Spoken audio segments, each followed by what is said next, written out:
नमस्कार, आप देख रहे हैं चौकस भारत। मैं आपका दोस्त ब्रजेंद्र। 5 चरण के चुनाव खत्म हो चुके हैं और बिहार में इन 5 चरणों के चुनाव के बाद जो राजनीतिक दल हैं, जिस तरह से दलों के लोग बयान दे रहे हैं, इससे अब स्पष्ट हो रहा है कि किस खेमे में क्या कुछ चल रहा है। कांग्रेस की बात करें तो राष्ट्रीय अध्यक्ष हैं मल्लिकार्जुन खड़गे साहब। बयान दिया है उन्होंने, कहा है प्रधानमंत्री को कि झूठों के सरदार हैं। इस बाबत बातचीत की गई, पूछा गया लोजपा रामविलास के राष्ट्रीय अध्यक्ष चिराग पासवान से। चिराग पासवान ने आड़े हाथों लिया है इस बात को। भाई हनुमान है प्रधानमंत्री के, कैसे ना बोले। तो चलिए क्या कुछ कह रहे हैं हनुमान अपने बड़े श्री राम के लिए, यानी प्रधानमंत्री के लिए, वो हम सुनते हैं।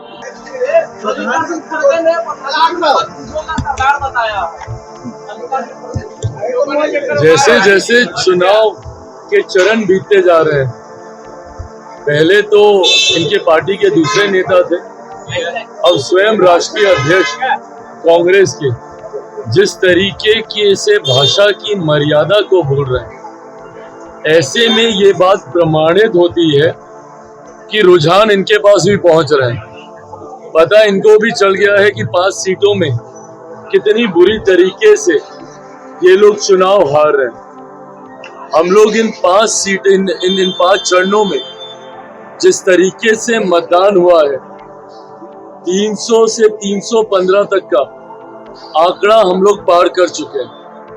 अब 25 तारीख वाला और 1 तारीख वाला मतदान, इसमें हम लोग यकीनन 400 का भी आंकड़ा पार करेंगे। और अगर इस बार पूरा एनडीए मिलकर इतिहास में सबसे बड़ी संख्या के साथ केंद्र में सरकार बनाता है, तो उसमें भी किसी को आश्चर्य नहीं होना चाहिए।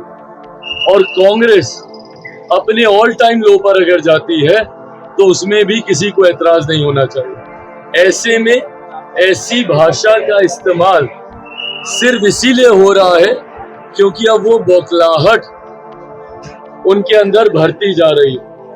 अपनी सीटें कम होता देख और एनडीए की अनप्रेसिडेंटेड जीत की ओर जो एनडीए अग्रसर हो रहा है, उसकी बौखलाहट है कि ऐसे शब्दों का इस्तेमाल हो रहा है।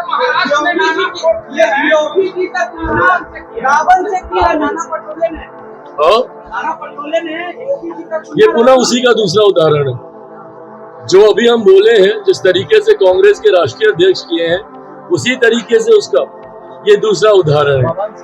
धीरे धीरे जैसे इनको अपनी हार समीप दिख रही है, ये बौखलाहट है। अभी तो 5वां ही चरण हुआ है ना, अभी 6ठा वाला होने दीजिए 25 तारीख को, उसके बाद इनकी भाषा देखिएगा।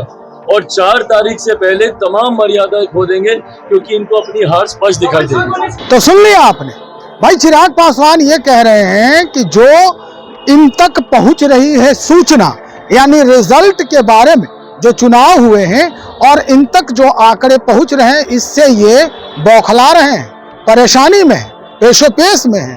और यही वजह है कि इस तरह के अनाप शनाप बयान दे रहे हैं। अभी और आगे आगे देखिए क्या कुछ परिवर्तन होता है। तो भाई चिराग पासवान तो इस बार कमर कस चुके हैं, साफ कह रहे हैं कि क्या कुछ बदलने वाला है परिदृश्य। खास करके राजनीतिक परिदृश्य को बदलते हुए देखना जो है वो चाह रहे हैं चिराग पासवान, और यही बात सबके सामने अब जाहिर भी कर रहे हैं। तो चलिए इंतजार करें, अभी 2 चरण और बाकी हैं, क्या कुछ परिदृश्य बदलता है। बहुत शुक्रिया आपका।